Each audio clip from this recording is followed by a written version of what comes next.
Welcome और welcome back to the channel great math mentor. तो आज की वीडियो में हम देखने वाले हैं कि इनफाइनाइट सीरीज़ में दो टॉपिक जो कि है Cauchy's principle for convergence of the series और नेक्स्ट है कंपैरिजन टेस्ट देखेंगे। तो इनके प्रूफ नहीं करने वाले, कुछ चीज़ें जो है बेसिक चीज़ें वो हम समझ लेंगे। जो कंपैरिजन टेस्ट है, ये वाला टेस्ट तो बहुत कम यूज़ करते हैं, बट ये वाला जो टेस्ट है, ये जो हम इनके डायरेक्टली स्टेटमेंट्स ही देखेंगे कि कौन कौन से टेस्ट है जो कंपैरिजन टेस्ट में आते हैं। वो हम आने वाले जो टेस्ट के हैं कन्वर्जेंस या डाइवर्जेंस चेक करने के लिए उनमें हम यूज़ कर लेते हैं। तो इनके स्टेटमेंट इंपॉर्टेंट है। तो सबसे पहले पढ़ लेते हैं हम Cauchy's principle of convergence of series क्या है। तो देखिए, सीरीज़ के कन्वर्जेंस का जो कॉची प्रिंसिपल है, अगर आपको याद होगा तो हमने कई चीज़ें पढ़ ली हैं अभी तक, सीक्वेंस भी पढ़ा है हमने, सीरीज़ में भी कुछ चीज़ें हम देख चुके हैं। तो देखिए, सबसे पहले अगर हम बात करें तो हमने ये देखा था कि जो भी सीरीज़ है, मान लीजिए आपके पास कोई भी सीरीज़ है, सिग्मा यू एन करके लिख लिया हमने और n is equal to 1 to infinity कर लिया, ठीक है। इसके टर्म्स कैसे बनेंगे, u1 u2 प्लस u3, कहीं पे एक जनरल टर्म लिख लेते हैं, plus dot dot dot dot so on infinity तक। अब हमने ये देखा था कि किसी भी सीरीज़ का कन्वर्जेंस और डाइवर्जेंस जो होता है वो उसके पार्शियल सम की सीक्वेंस के कन्वर्जेंस या डाइवर्जेंस पे डिपेंड करता है। तो सीक्वेंस ऑफ पार्शियल सम्स क्या हो गया, हमने कहा था एस एन करके बनाएंगे, जो कि इसके एन टर्म्स का सम होता है, n is equal to 1 to n और यू एन, ये एस एन इसके पार्शियल सम्स का सीक्वेंस हो गया। अब इसकी लिमिट अगर आप निकालते हैं, limit n tends to infinity s n, अगर ये इन्फिनिटी आ रही है तो डाइवर्जेंट है, ये फाइनाइट आ रहा है तो कन्वर्जेंट है, ठीक है। ये सब चीज़ें हम प्रीवियस वीडियोज़ में हम देख चुके हैं। तो अब देखिए कॉचीज प्रिंसिपल आता कैसे है और वो क्या होता है, वो लास्ट में आपको पता चल जाएगा कि लास्ट में कैसे वैल्यू निकल के आती है, ठीक है। तो देखिए, एक आपने पढ़ा होगा, हमने जब कॉची सीक्वेंस पढ़ रहे थे उसमें हमने एक टर्म पढ़ा होगा आपने, कॉची सीक्वेंस, ठीक है। तो कॉची सीक्वेंस क्या होती है, अगर कोई सीक्वेंस ए एन है तो वो कॉची सीक्वेंस तब होती है जब हम उसके लिए इस तरह की चीज़ लिख सकते हैं, for every epsilon greater than 0 there exist m belongs to natural number such that, main line ये है आपका a n minus a m का मॉड लेस देन एप्सिलॉन होना चाहिए, for every n greater is equal to m, ठीक है। इस type का कुछ हम लिखते हैं, तब हम कहते हैं कि जो सीक्वेंस है वो आपकी कॉची सीक्वेंस है, ठीक है। वही हम यहाँ पे कंसेप्ट इसमें यूज़ करने वाले हैं सीरीज़ में। तो इसमें हम देखते हैं सीरीज से सीक्वेंस कहाँ बनती है, सम ऑफ पार्शियल सम्स में, ठीक है, सीक्वेंस हम बनाते हैं। तो आप इसमें क्या कर लीजिए, अगर आपने जैसे इसमें ए एन और ए एम लेते हैं, वैसे ही पार्शियल सम के टर्म्स में क्या बनेगा, एक आप एस एन ले लीजिए, एक आप एस एम ले लीजिए, ठीक है। तो मान लीजिए आपने क्या कर लिया, पूरी डेफिनेशन वही रहेगी, for every epsilon greater than 0 there exist, आप यहाँ पे m लिख रहे हैं, वहाँ पे आप लिख सकते हैं there exist a positive integer p such that, ठीक है।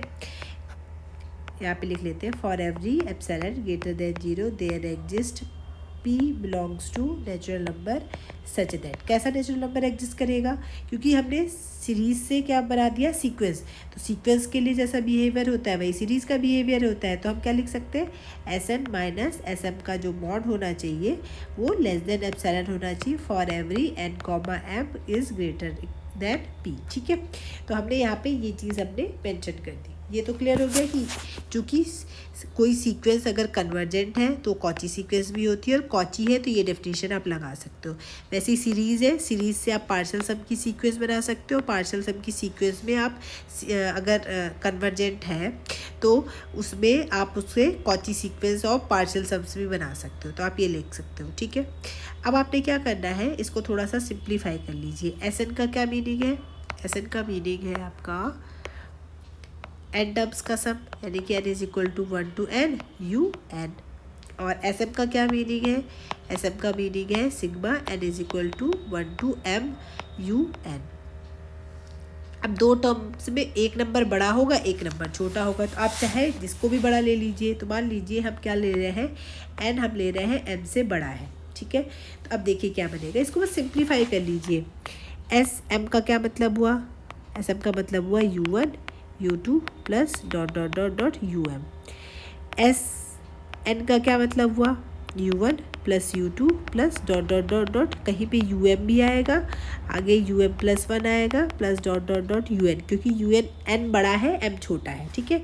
जैसे कि अगर मैंने कहीं पे लिखा S10 और S7, तो S7 का मतलब क्या होगा, U1 से लेके U7 तक, S10 का मतलब क्या होगा, U7 प्लस U8, और यहाँ पे टर्म्स आएंगे आपके U10 तक आएंगे। तो वही सिस्टम यहाँ पे भी हमने यूज़ करा हुआ है। अब आपको क्या निकालना है, SN माइनस SM, ठीक है।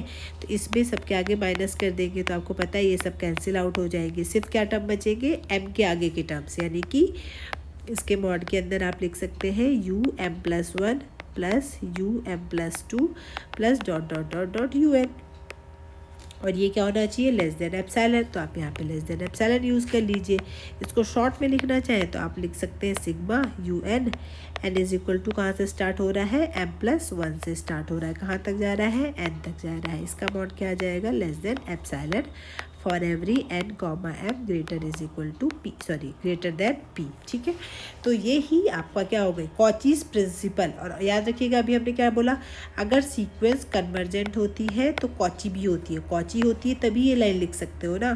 तो उसी तरीके से अगर सीरीज़ कन्वर्जेंट है तभी तो उसका सम ऑफ जो सीक्वेंस ऑफ पार्शियल सम है वो कन्वर्जेंट होगा, और तभी हम ये लाइन लिख पा रहे हैं, ठीक है। तो इसी वजह से हम कहते हैं इसको, ये जो प्रिंसिपल हमने यूज़ किया हुआ है इसको हम कह देते हैं Cauchy's principle for convergence of series, ठीक है। क्योंकि कन्वर्जेंट सीरीज़ के लिए ही ये प्रिंसिपल लागू होता है, क्योंकि कन्वर्जेंट सीरीज़ से ही कन्वर्जेंट सीक्वेंस ऑफ पार्शियल सम बनेगा, और उसको हम कॉची सीक्वेंस की फॉर्म में लिखेंगे और आपका ये प्रिंसिपल निकल के आता है।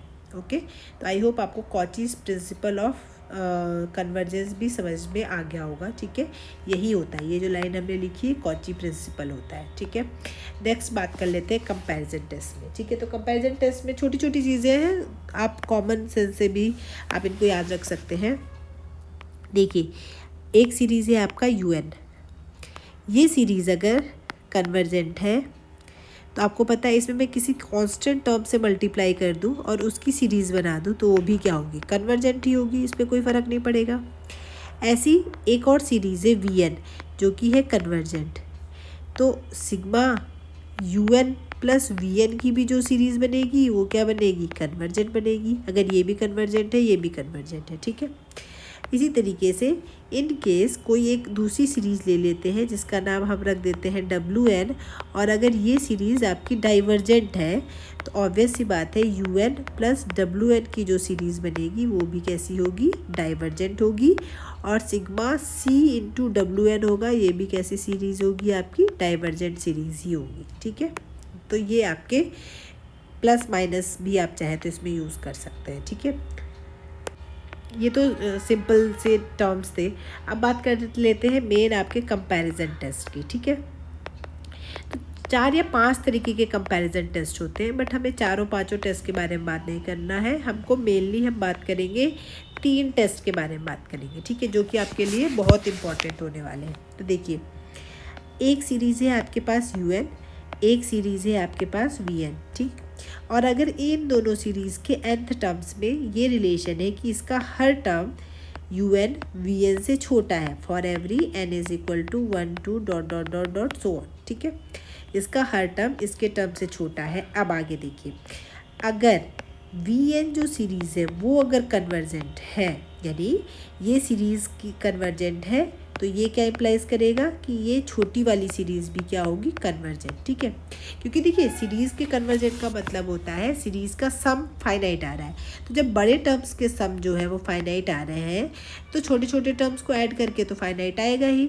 तो इस वजह से अगर आगे वाली सीरीज़ कन्वर्जेंट है तो ये भी कैसी होगी, कन्वर्जेंट। लेकिन उल्टा नहीं कर सकते, अगर ये सीरीज़ इन केस ऑफ अगर VN जो है आपको ये गिवन हो जाए कि ये डाइवर्जेंट है, तो आप ये नहीं कह सकते कि ये भी डाइवर्जेंट होगी या कन्वर्जेंट होगी ना, क्योंकि बड़े टर्म्स का सम ऐड करके इनफाइनाइट आ सकता है, बट छोटे टर्म का उससे छोटे टर्म्स को ऐड करके इनफाइनाइट भी आ सकता है, फाइनाइट भी हो सकता है। तो आप यहाँ से कोई भी कंक्लूजन नहीं डिराइव कर सकते, आप बस इस केस में डिराइव कर सकते हैं कि VN अगर कन्वर्जेंट है तो UN भी कन्वर्जेंट होगा, ठीक है। ये आपके पास पहला कंपैरिजन टेस्ट हो गया, ठीक है। दूसरा कंपैरिजन टेस्ट क्या कहता है, सेम यही चीज़ कि सिग्मा UN और सिग्मा VN दो सीरीज़ हैं और जो UN है वो VN से आपका हर टर्म जो है वो छोटा है, ठीक है।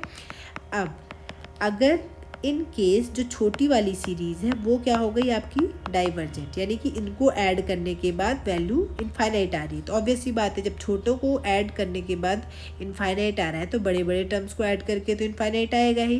तो ये क्या इम्प्लाइज करेगा कि सिग्मा VN है ये भी कैसी सीरीज़ हो जाएगी, डाइवर्जेंट सीरीज़ हो जाएगी। ओके, आई होप क्लियर है। बड़ी अगर कन्वर्जेंट है तो छोटी भी कन्वर्जेंट होगी, लेकिन अगर छोटी ही डाइवर्जेंट हो गई तो बड़ी वाली सीरीज़ भी क्या होगी, डाइवर्जेंट ही होगी। तो ये हो गई आपके पास सेकंड। थर्ड जो इसका मेन जो बहुत यूज़ होने वाला फॉर्म है कंपैरिजन टेस्ट का, वो ये फॉर्म है, इफ़ एक सीरीज़ UN है एक सीरीज़ VN है। आपने क्या किया, UN अपॉन VN और आगे से आपने यूज़ कर लिया limit and tends to infinity. Okay, एक सीरीज़ UN है, देखिए इसका मतलब n equal to 1 to infinity, ये अपने आप ही इनबिल्ट है इसमें, अगर मैं नहीं भी लिख रही हूँ तो भी ये इनफाइनाइट सीरीज़ ही है। दो सीरीज़ है, एक सीरीज़ ये है एक सीरीज़ ये है, और अगर UN और VN का अपॉन में करने के बाद limit and tends to infinity निकालने के बाद ये जो नंबर आता है, कुछ भी नंबर आ सकता है, लेकिन ये नंबर जो होना चाहिए आपके पास, एक तो नॉन जीरो होना चाहिए और दूसरा फाइनाइट होना चाहिए। ओके, ठीक है, यानी कि एक तो ये ज़ीरो नहीं होना चाहिए और इनफाइनाइट नहीं होना चाहिए, ठीक है, कुछ भी एक फाइनाइट नंबर आना चाहिए। तब ये जो टेस्ट है वो ये कहता है कि जैसा VN होगा वैसा ही UN और VN दोनों का बिहेवियर सेम होगा। VN and UN have same behaviour, same behaviour. कई बार क्या होता है, हमें एक सीरीज़ जो गिवन होती है वो थोड़ी कॉम्प्लिकेटेड होती है, उसका कन्वर्जेंस डाइवर्जेंस निकालना थोड़ा मुश्किल होता है, बट एक उसके रेस्पेक्ट में हम दूसरी सीरीज़ VN ढूंढ लेते हैं और हम दिखा देते हैं कि UN अपॉन में VN करके लिमिट निकालने के बाद एक फाइनाइट और नॉन जीरो वैल्यू आ रही है। अगर ये फाइनाइट और नॉन जीरो वैल्यू है तो इसका मतलब इसका और इसका बिहेवियर सेम होगा। तो हम आसान वाली या छोटी वाली सीरीज़ का बिहेवियर फाइंड आउट कर लेते हैं, वो कन्वर्जेंट या डाइवर्जेंट आ गई तो हम इसको भी कन्वर्जेंट या डाइवर्जेंट कह देते हैं। तो हम सबसे ज़्यादा इस वाले टेस्ट को यूज़ करते हैं। जो हमारे पास अगला जो सबसे पहले टेस्ट हम देखेंगे उसको हम इसी को ही यूज़ करना सीखेंगे कि इसको कैसे यूज़ करना है। ओके, तो आज के वीडियो में इतना ही, ठीक है। अब हम नेक्स्ट वीडियो से 1 बाय 1 एक एक करके जो भी जितने भी आपके टेस्ट हैं वो हर एक वीडियो में कवर करते हुए चलेंगे, ठीक है। Thank you for watching.